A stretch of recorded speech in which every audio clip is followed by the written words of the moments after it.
നമ്മളിൽ പലരും നേരിടുന്നൊരു പ്രധാന പ്രശ്നമാണ് അമിത ചിന്തകൾ, ഓവർ തിങ്ക്. ഈ ഒരു പ്രോബ്ലം നിങ്ങൾ ഫേസ് ചെയ്യുന്നവരാണെങ്കിൽ ഈ വീഡിയോ സ്കിപ്പ് ചെയ്യാതെ ഒന്ന് കണ്ടിരിക്കണം. ഭാവിയെ പറ്റി ചിന്തിച്ചിട്ടും കുട്ടികളെ പറ്റി ഓർത്തിട്ടും പലരും ചിന്തിച്ച് വേവലാതിപ്പെടുന്നവരാണ്. ചിന്തിച്ച് ഒടുവിൽ മറ്റു അസുഖങ്ങൾക്ക് അടിമയാകുന്നവരാണ് നിരവധി പേരും.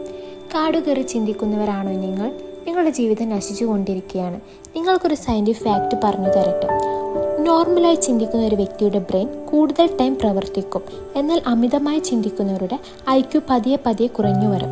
നിങ്ങൾ സ്റ്റുഡൻസ് ആണെങ്കിലും ഒരു ജോലി ചെയ്യുന്ന വ്യക്തിയാണെങ്കിലും ഒരു പാരൻ്റ് ആണെങ്കിലും ഓവർ തിങ്ക് പ്രോബ്ലം അലട്ടുന്നുണ്ടായിരിക്കും. എപ്പോഴും എന്തെങ്കിലുമൊക്കെ ചിന്തിച്ചു കൊണ്ടിരിക്കും.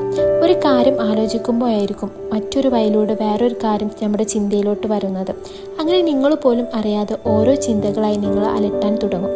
നിങ്ങൾ സ്റ്റുഡൻസ് ആണെങ്കിൽ അക്കാദമികപരമായ കാര്യങ്ങളായിരിക്കും ചിന്തകൾ. ജോലി ചെയ്യുന്നവരാണെങ്കിൽ ബിസിനസ്സിൻ്റെയും ടെൻഷനും ഒക്കെ ആയിരിക്കും. സ്റ്റഡി അനുസരിച്ച് ഓവർ തിങ്ക് നിങ്ങളുടെ ക്രിയേറ്റിവിറ്റിയെ ബാധിക്കും എന്നാണ് പറയുന്നത്. നിങ്ങളുടെ ബ്രെയിനിൻ്റെ ഗ്രോത്ത് റേറ്റിനെ എഫക്റ്റ് ചെയ്യുകയും അമിത ചിന്ത നിങ്ങൾ നെർവ്സിൻ്റെ എഫിഷ്യൻറ്റിനെയും ഗ്രോത്തിനെയും സാരമായി ബാധിക്കും. എങ്ങനെയാണ് ഇത് കൺട്രോൾ ചെയ്യുക? നമ്മളാണ് ഇതിനെ കൺട്രോൾ ചെയ്യേണ്ടത്. അമിതമായി ചിന്തിക്കുന്നതിനെ നേരിടാൻ ഒരു കുറുക്കുവഴിയോ പെട്ടെന്നുള്ള പരിഹാരമോ ഇല്ല എന്നാണ് യാഥാർത്ഥ്യം.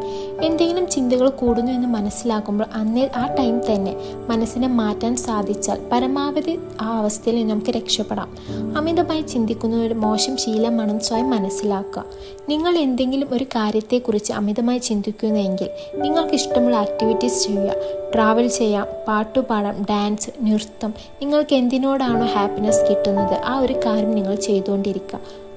നിങ്ങൾ ചെയ്തൊരു തെറ്റ് എപ്പോഴും വേട്ടയാടുന്നുണ്ടെങ്കിൽ നിങ്ങൾ ഒന്ന് മാത്രം ചിന്തിക്കുക. നമ്മളൊക്കെ മനുഷ്യരാണ്. തെറ്റുകൾ ജീവിതത്തിൻ്റെ ഭാഗമാണെന്ന് മനസ്സിലാക്കുക. അതൊക്കെ മറന്ന് മുന്നോട്ട് പോകണം. കഴിഞ്ഞു പോയൊരു കാര്യത്തെക്കുറിച്ച് ചിന്തിച്ച് വിഷമിച്ചിരുന്ന് യാതൊരു പ്രയോജനമില്ല എന്ന് മനസ്സിലാക്കുക. നമുക്ക് എപ്പോഴും നമ്മുടെ സങ്കടങ്ങൾ പറയാനും സന്തോഷം പറയാനും ഓപ്പണായി സംസാരിക്കാൻ ഒരു വ്യക്തി ഉണ്ടായിരിക്കും. ഫ്രണ്ട്സ് ആണെങ്കിലും ഫാമിലി ആണെങ്കിലും നമ്മുടെ പാർട്ട്ണർ ആണെങ്കിലും ആ ഒരു വ്യക്തിയോട് നമ്മൾ എല്ലാ സങ്കടങ്ങളും ഓപ്പണായി സംസാരിക്കണം. എന്തുണ്ടെങ്കിലും ആ ഒരു വ്യക്തിയുമായി ഷെയർ ചെയ്യണം. ഇങ്ങനെ ചിന്തിച്ചിരുന്ന് സങ്കടപ്പെടുമ്പോൾ ഒന്ന് മാത്രം ആലോചിക്കുക. ഈ ഒരു കാര്യം ചിന്തിക്കുമ്പോഴാണ് നമുക്ക് സങ്കടം വരുന്നത്. നമ്മുടെ ലൈഫിൽ ഒരുപാട് ഹാപ്പിനെസ് ആയിട്ടുള്ള കാര്യങ്ങളുണ്ട്.